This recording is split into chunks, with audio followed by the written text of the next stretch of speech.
Sidon or Sadr is the third largest city in Lebanon. It is located in the South Governorate of Lebanon, on the Mediterranean coast, about 40 kilometers north of Tyre and 40 kilometers south of the capital Beirut. In Genesis, Sidon is a son of Canaan, a grandson of Noah. Its name coincides with the modern Arabic word for fishery. History. Sidon has been inhabited since very early in prehistory. The archaeological site of Sidon II shows a lithic assemblage dating to the Acheulean, whilst finds at Sidon III include a heavy Neolithic assemblage suggested to date just prior to the invention of pottery. It was one of the most important Phoenician cities, and may have been the oldest. From here, and other ports, a great Mediterranean commercial empire was founded. Homer praised the skill of its craftsmen in producing glass, purple dyes, and its women's skill at the art of embroidery. It was also from here that a colonizing party went to found the city of Tyre. Tyre also grew into a great city, and in subsequent years there was competition between the two, each claiming to be the metropolis of Phoenicia. Glass manufacturing, Sidon's most important enterprise in the Phoenician era, was conducted on a vast scale, and the production of purple dye was almost as important. The small shell of the Murex trunculus was broken in order to extract the pigment that was so rare it became the mark of royalty. In AD 1855, the sarcophagus of King Eshmunazar II was discovered. From a Phoenician inscription on its lid, it appears that he was a king of the Sidonians, probably in the 5th century BC, and that his mother was a priestess of Ashtart, the goddess of the Sidonians. In this inscription the gods Eshmun and Baal Sidon, lord of Sidon, are mentioned as chief gods of the Sidonians. Ashtart is entitled Ashtart Shem Baal, Ashtart the name of the Lord, a title also found in an Ugaritic text. In the years before Christianity, Sidon had many conquerors: Assyrians, Babylonians, Egyptians, Greeks, and finally Romans. Herod the Great visited Sidon. Both Jesus and St. Paul are said to have visited it too. The city was eventually conquered by the Arabs and then by the Ottoman Turks. Like other Phoenician city-states, Sidon suffered from a succession of conquerors. At the end of the Persian era in 351 BC, it was invaded by the Emperor Artaxerxes III and then by Alexander the Great in 333 BC when the Hellenistic era of Sidon began. Under the successors of Alexander, it enjoyed relative autonomy and organized games and competitions in which the greatest athletes of the region participated. In the necropolis of Sidon, important finds such as the Alexander sarcophagus, the Lycian tomb and the sarcophagus of the crying women were discovered, which are now on display at the Archaeological Museum of Istanbul. When Sidon fell under Roman domination, it continued to mint its own silver coins. The Romans also built a theatre and other major monuments in the city. In the reign of Elagabalus, a Roman colony was established there, and was given the name of Colonia Aurelia Pia Sidon. During the Byzantine period, when the great earthquake of AD 551 destroyed most of the cities of Phoenicia, Beirut's School of Law took refuge in Sidon. The town continued quietly for the next century, until it was conquered by the Arabs in AD 636. On the 4th of December 1110 Sidon was captured, a decade after the First Crusade, by King Baldwin I of Jerusalem and King Sigurd I of Norway. It then became the center of the Lordship of Sidon, an important lordship in the Kingdom of Jerusalem. Saladin captured it from the Crusaders in 1187, but German Crusaders restored it to Christian control in the Crusade of 1197. It would remain an important Crusader stronghold until it was finally destroyed by the Saracens in 1249. In 1260 it was again destroyed by the Mongols. The remains of the original walls are still visible. After Sidon came under Ottoman Turkish rule in the early 16th century. It became the capital of the Sidon Eyalet and regained a great deal of its earlier commercial importance. modern era. After World War I, it became part of the French Mandate of Lebanon. During World War II, the city, together with the rest of Lebanon, was captured by British forces fighting against the Vichy French, and following the war it became a major city of independent Lebanon. Following the Palestinian exodus in 1948, a considerable number of Palestinian refugees arrived in Sidon, as in other Lebanese cities, and were settled at the large refugee camps of Ain el-Hilweh and Mier. At first these consisted of enormous rows of tents, but gradually houses were constructed. At the same time, the remaining Jews of the city fled, and the Jewish cemetery fell into disrepair, threatened by coastal erosion. Sidon was a small fishing town of 10,000 inhabitants in 1900, but studies in 2000 showed a population of 65,000 in the city, and around 200,000 in the metropolitan area. The little level land around the city is used for cultivation of some wheat, vegetables, and fruits, especially citrus and bananas.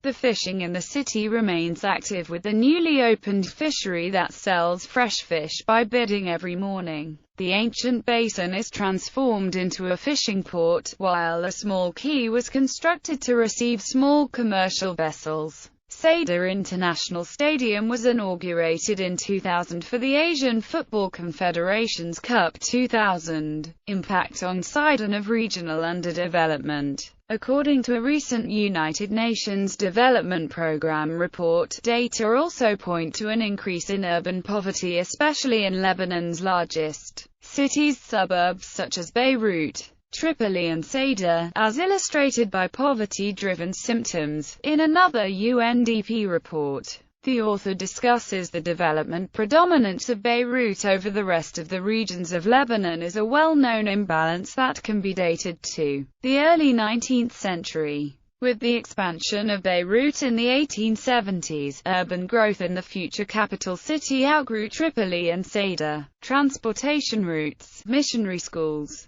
universities and hospitals, as well as the Beirut port development and the commerce of silk, participated to the fortification of Beirut as a major trade center for Mediterranean exchange. However, the establishment of Great Lebanon in 1920, under the French Mandate, added the poorer areas of the north, Beqaa, and the south to the relatively affluent cities of Mount Lebanon. This addition made of Lebanon a country composed of unequally developed regions. This legacy remains a heavy load to bear socially, culturally, economically and politically. Even though the public policies elaborated by the young Lebanese state were attempting to have regional perspectives, the early urban planning schemes reveal a development approach exclusively axed on Beirut and its suburbs. The post-war development policy of the state, promoted by Hariri government, was centered around balanced development and is widely inspired by the 1943 Pact and the 1989 TAEF agreement. However, the application of this policy aims mainly at the rehabilitation and construction of roads and infrastructures. Another of its components is the rehabilitation of government buildings. Transportation projects constitute 25% of the budget of 10-year economic plan developed by the CDR. However, all these projects are predominantly concentrated around Beirut, ignoring the regions. The former makeup and the treatment plant near the southern entrance to the city used to be a rubbish mountain, called at the time by the locals the makeup, namely a 600,000 cubic meter heap that reached the height of a 4-story building. It was originally created to dispose of the remains of buildings destroyed in Israeli airstrikes during the 1982 invasion, but it then became the main dump for the city. Growing out of the sea, it became an environmental hazard, with medical waste and plastic bags polluting nearby fishing grounds.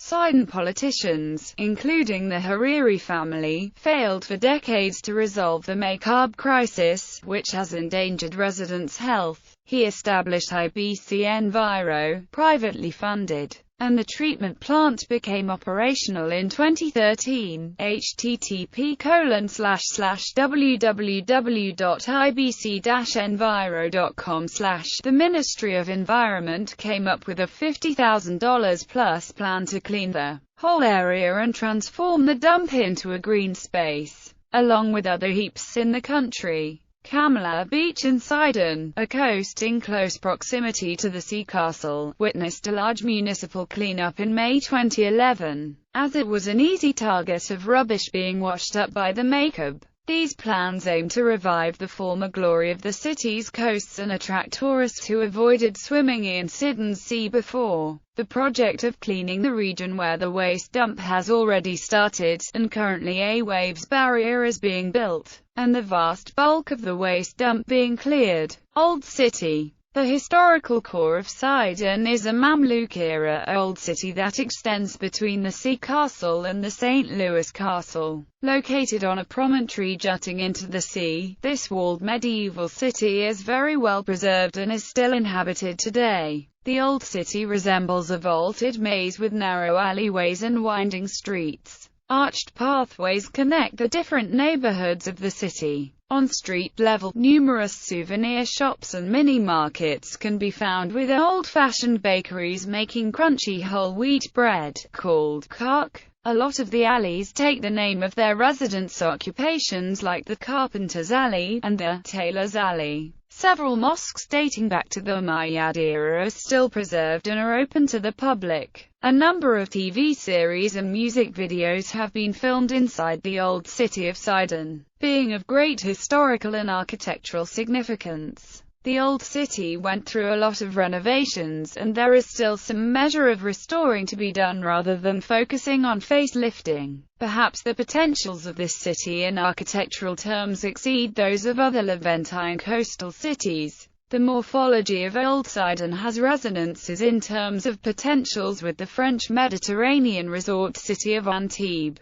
However, the local Sidonians and the Lebanese in general have not yet recognized the potentials of their city, which is vaster than Byblos, the currently most touristic and preserved old city in Lebanon. Local government. The city of Sidon is administrated by the municipality of Sidon. The municipality is constituted of a council of 21 members including the city mayor and his deputy. It has administrative and financial independence but remains under the control and supervision of the central government, specifically the Ministry of Interior. The municipality's jurisdiction is limited to a region of 786 hectares in area and 5 meters in elevation, while each of the city's suburbs is administrated by its own independent municipal council. Sidon is the center of the Governorate of South Lebanon, and hosts the seat of the Governor of Southern Lebanon. The city is also the center of the Sidon district and the Union of Sidon and Zaran'i municipalities.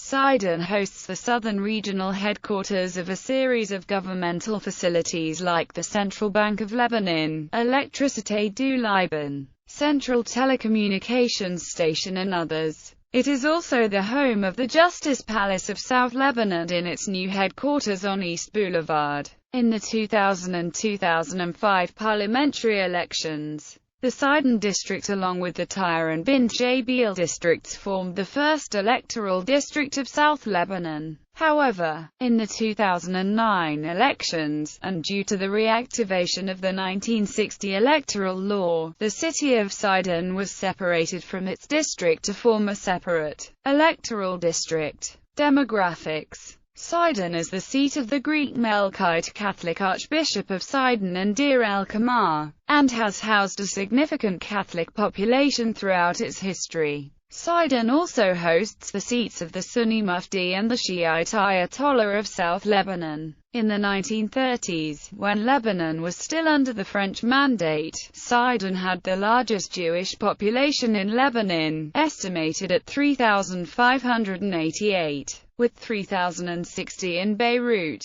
Main sites. Sidon Sea Castle, a fortress built by the Crusaders in the early 13th century. It is located near the port of Sidon. Sidon Soap Museum. It traces the history of the soap making in the region and its different manufacturing steps. Carnel Frange, built by Emir Fakhreddin in the 17th century to accommodate French merchants and goods in order to develop trade with Europe. This is a typical khan with a large rectangular courtyard and a central fountain surrounded by covered galleries. Debane Palace, a historical residence built in 1721, an example of Arab Ottoman architecture. It is currently in the process of being transformed into the History Museum of Sidon. This villa was earlier occupied by the Hamad family in the 18th century and also by members of the famous Ottoman aristocrats of the Abazar clan in the late 19th century and early 20th century.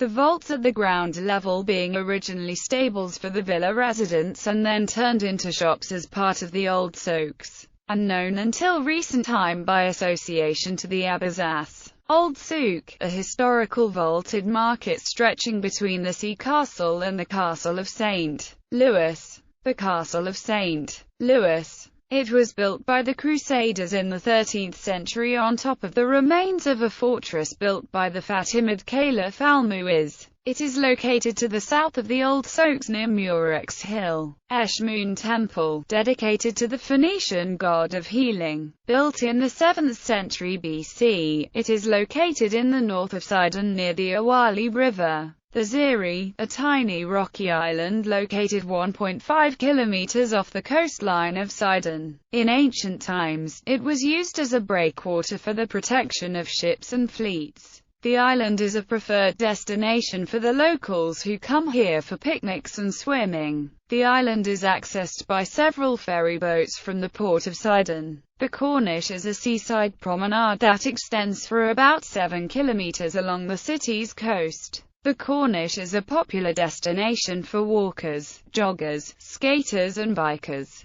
Push cart vendors offer an array of local snacks and drinks. The Sidon Rest House, a traditional architectural structure that houses an elegant and well-known Lebanese restaurant, overlooking the sea castle and the old port, with a view of the Ziri from its long terraces and garden. It also features a courtyard interior with a fountain and ornamented walls with masonry archways. The largest Lebanese flag. On Lebanon's 66th Independence Day, Sidon witnessed the erection of the largest Lebanese flag. The flag is 12 meters long and 6 meters wide, and was erected on a 21-meter-high pole. The flag was raised on the intersection of Rafiq Hariri Boulevard and Riyadh Solh Street, and is easily accessible from the Corniche. The flag was painted by 66 students from the city. The Bahar el-Din Mosque, financed by Rafiq Hariri and named after his father, the mosque is a 21st-century take on Istanbul's Ottoman mosques.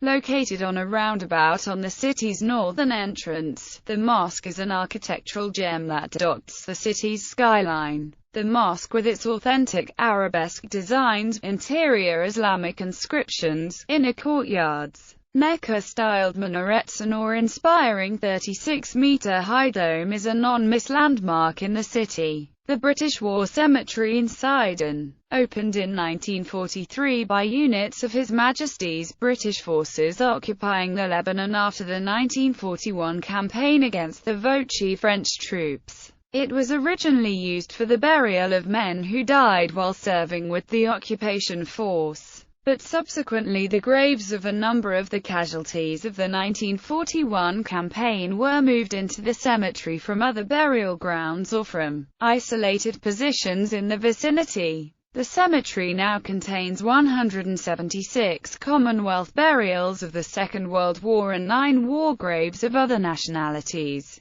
It was designed by G. Vey. It is perhaps the only garden in modern Sidon that is elegantly kept and cared for. It is not a public garden but can be visited when the wardens have its gateways opened.